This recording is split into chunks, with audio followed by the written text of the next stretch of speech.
Hi all, it's Teresa. Well, I did an acrylic painting years ago that keeps evolving year after year. I did portraits of both of my daughters, and this is my older daughter with her dogs. It actually started out as two dogs, Bobby and Bruno. And then shortly afterwards, she adopted Billy. So of course I had to add him in too. After that, I told my daughter that if she adopts any other dogs, it has to be a small one that will fit on top of her head.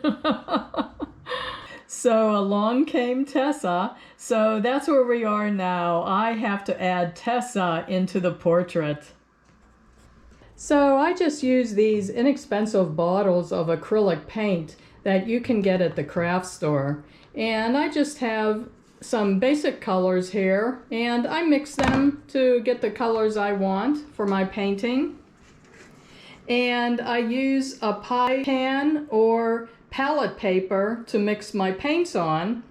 And I just have a couple cotton rags to clean off my brushes after I've washed them out with clean water when I'm doing color changes. And some inexpensive brushes that I also bought at the craft store. These are really inexpensive brushes. I don't buy expensive brushes. I don't buy expensive paints. And I just use what I have on hand that I also use for crafts. And as you can imagine, I already have a million photos of Tessa. But I decided to use this one, and I'll just use this on my phone for reference because it's nice and close and I can increase the size of it when I need detail.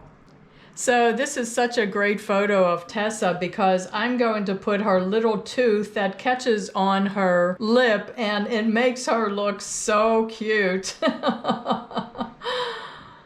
So I want to get the scale right here because she's so small. She's only about, I don't know, 11 or 12 pounds. And these guys are quite a bit bigger. So I'm going to roughly sketch out the area for her head. And I think I want to position her not right in the middle. Who knows, my daughter might adopt yet another dog that I'm going to have to add in here in the future. So I'm going to put Tessa from the middle to the right side here.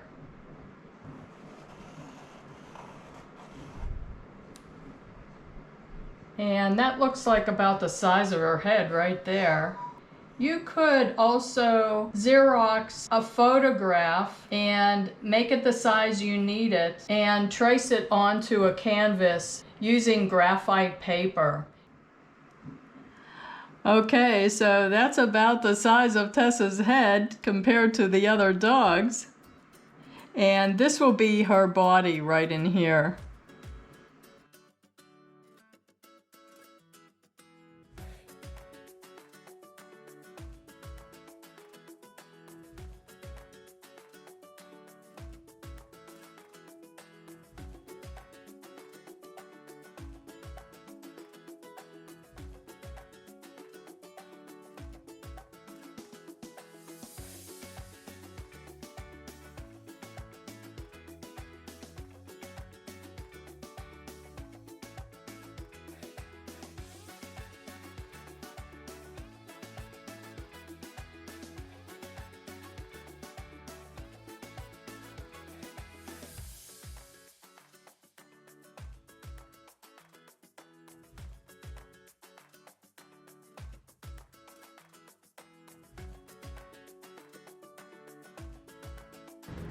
Okay, so the next day I started on the details of Tessa's face, and for this I switched to my smallest brushes, and some of these are pretty worn down to kind of like a stub, almost like a pencil, but I do put paint on the end of it, and other ones only have a few hairs in them so I can get really fine points.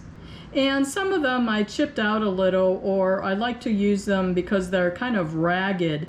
And I'll use these to paint some of the hair texture on Tessa's face and neck and body. So I won't be showing you the entire process of me painting this, but this is the finish. And I'm happy with this addition of Tessa into the group of dogs around my daughter's head. So I hope you enjoyed watching this painting evolve, and who knows, it might continue to evolve year after year. So if you like this video, can I ask you to please give it a thumbs up?